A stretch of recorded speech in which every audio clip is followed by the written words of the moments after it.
Railway Koduru Janasena MLA అభ్యర్థి అరవ శ్రీధర్ ముద్రపల్లి పరిసర ప్రాంతాలలో ర్యాలీగా ఎన్నికల ప్రచారం నిర్వహించారు. అన్నమయ్య జిల్లా రైల్వే కోడూరు జనసేన ఎమ్మెల్యే అభ్యర్థి అరవ శ్రీధర్ ఆధ్వర్యంలో పెనమలూరు మండల ముద్రపల్లి పరిసర ప్రాంతాలలో ర్యాలీగా ఎన్నికల ప్రచారం నిర్వహించారు. గ్రామాల్లో కలయి తిరుగుతూ ఎన్నికల ప్రచారం అట్టహాసంగా నిర్వహించారు. జనసేన టీడీపీ శ్రేణులు పెద్ద సంఖ్యలో తరలిరాగా జనసేన అభ్యర్థి అభివాదం చేస్తూ ప్రచారం నిర్వహించారు.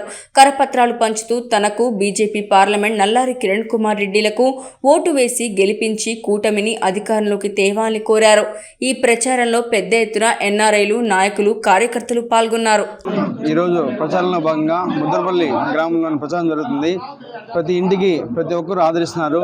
ప్రతి ఇంటికి వెళ్తే వాళ్ళే చెప్తున్నారు, గ్లాస్కి కమలం గుర్తుగా ఓటేసి ఖచ్చితంగా ఈ అరాచక పాలన నుంచి తొలగించి ఖచ్చితంగా చంద్రబాబు నాయుడు సీఎం చేస్తాము, మీకు ఏం భయపడదో ఖచ్చితంగా జనసేన పార్టీని రాయంపేట ఎంపీ సార్ని కిరణ్ కుమార్ సార్ని గెలిపిస్తామని ప్రతి ఒక్కరు చెప్తున్నారు. వాళ్ళకి నేను పేరు ధన్యవాదాలు చెప్తున్నాను. ఈరోజు జరుగుతున్నటువంటి ఒక అసెంబ్లీ ఎన్నికలకు ప్రచారం చేయడానికి కానీ, తర్వాత గ్రామాల్లో అంతో ఎంతో తెలిసినంత వరకు ప్రజల్ని చైతన్యం చేయడం వరకు చాలామంది నాలాగే దాదాపు ఒక 500 మంది ఎన్ఆర్ఐలు వచ్చారు. అందులో ఒక కోయట్ నుంచి కానీ, గల్ఫ్ కంట్రీస్ నుంచి కానీ, అలాగే యూఎస్ఏ నుంచి కానీ వచ్చారు.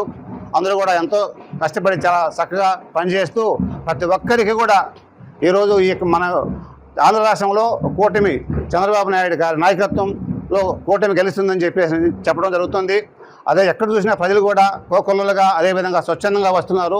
అయితే ఎన్ఆర్ఐలు కూడా అందరూ కలిసికట్టుగా తమ ఊర్లో చేయాలని కోరుకుంటూ, అదేవిధంగా ముఖ్యంగా ఈ కోడూరు నియోజకవర్గానికి వస్తే విశ్వనాథ్ నాయుడు గారిని ఒకవేళ ఆయన పదవి లేకపోయినా కానీ ఆయన బాబు గారిని సీఎం చేయాలనేటువంటి ఒక ఆకాంక్షతో ఆయన కూడా కష్టపడి పనిచేస్తున్నాడు. అలాగే ప్రతి ఒక్కరు కూడా చేసి మా కోడూరు నియోజకవర్గంలో రూపానంద రెడ్డి గారి నాయకత్వంలో తిరిగి శ్రీధర్ బాబు గారిని గెలిపించవలసిందిగా కోరుకుంటూ